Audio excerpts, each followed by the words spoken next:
पालक बहुत ही आसानी से ग्रो होने वाली सब्जी है। पालक में आयरन, कैल्शियम और विटामिन ए, बी, सी, इनके अलावा और भी बहुत सारे पौष्टिक तत्व पाए जाते हैं। बहुत ही कम जगह में ग्रो होने वाली सब्जी है पालक। अगर आप इसे एक बार ग्रो कर लेते हैं तो उसे आप कम से कम 6 से 7 बार हार्वेस्ट कर सकते हैं। ये पालक आपके गार्डन में पूरा साल ही रहने वाली सब्जी है। अगर आपके गार्डन में कोई गमले वगैरह खाली नहीं है या जगह नहीं है पालक ग्रो करने के लिए, तभी आप इसे बड़ी आसानी से ग्रो कर सकते हैं। और इसकी देखभाल हमने किस तरीके से करनी है, कौन सी खाद देनी है, तो इस सब के बारे में मैं आपको आज जानकारी दूंगी। तो वीडियो को एंड तक पूरा जरूर देखें। तो नमस्कार दोस्तों, मैं वंदना, मेरे चैनल पर आप सबका स्वागत है। अगर आप छत पर गार्डनिंग करते हैं, गमलों में ही सब्जियां ग्रो करते हैं, तो पालक ग्रो करने के लिए सबसे पहले हमें चाहिए गमला। गमला हमें कम से कम कितना बड़ा आपका होना चाहिए, तो देखिए गमला आप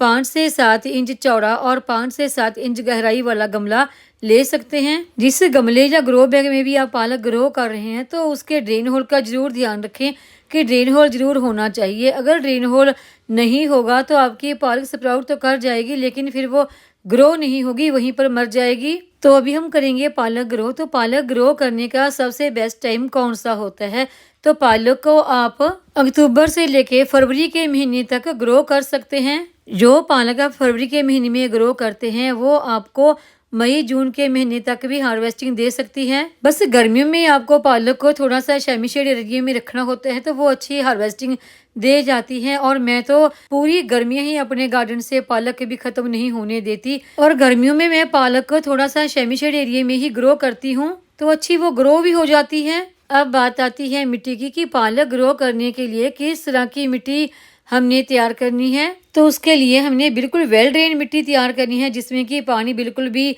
रुके नहीं। तो मिट्टी तैयार करने के लिए हमने 60% के आसपास अपने गार्डन की सिंपल मिट्टी लेनी है और 30% कंपोस्ट अब गोबर की खाद, वर्मी कंपोस्ट या फिर किचन वेस्ट तैयार खाद है, कोई भी खाद आप ले सकते हैं। और 10% आपने लेनी है रेत यानी कि बालू। तो अभी हम करेंगे पालक ग्रो। पालक ग्रो करने के लिए देखिए ये सीड मार्केट से आपको बड़ी आसानी से मिल जाते हैं। ये जो सीड मेरे पास हैं, ये पिछले साल मैंने जो पालक के ऊपर पक गए थे ना बीज, वही हार्वेस्ट किए थे। ये बिल्कुल ऊपर से खुरदरे सी तरह के बीज होते हैं।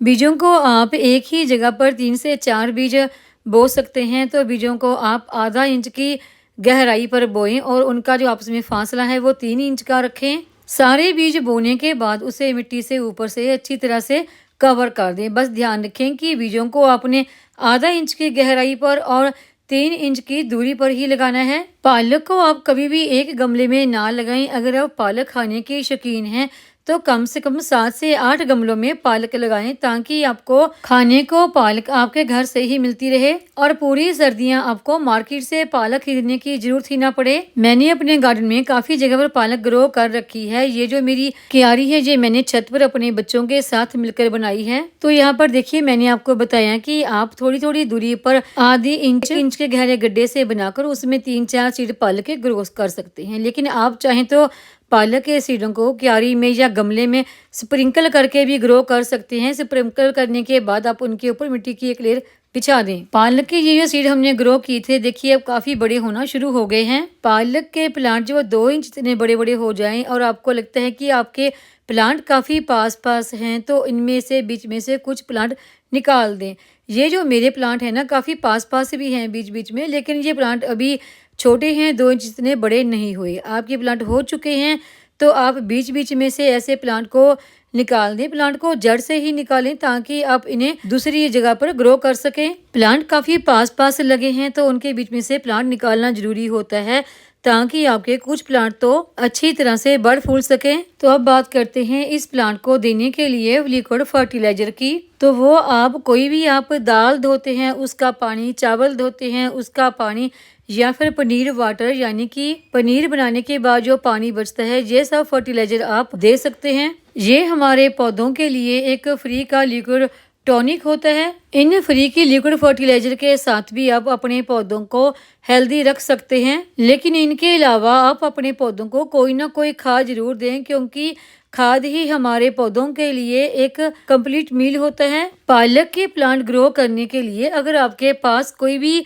खाली गमला नहीं है तो आप उसे किन किन पौधों के साथ ग्रो कर सकते हैं। तो पालक को आप टमाटर, बंद गोभी, बीन्स इनके साथ ग्रो कर सकते हैं, क्योंकि टमाटर के प्लांट को तो ऊपर चले जाना है और पालक को नीचे रहना है। तो यहाँ पर देखिए मैंने फूल गोभी का एक प्लांट पालक के गमले में लगा रखा है। इससे आप कम जगह में ज्यादा प्लांट ग्रो कर सकते हैं और इससे पौधों के बीच में खरपतवार यानी कि अनवांटेड सा घास फूस भी ग्रो नहीं होता। पालक के प्लांट जो थोड़े थोड़े से बड़े होना शुरू हो जाएं तो आप समय समय पर इनमें नीम ऑयल का स्प्रे करते रहें, इससे इनमें कीड़े मकोड़े नहीं लगते। पालक को अगर आप एक दफ़ा अपने गार्डन में ग्रो कर लेते हैं तो उससे आप कितनी दफ़ा हार्वेस्टिंग कर सकते हैं, इस बात का शायद आप ध्यान नहीं देते।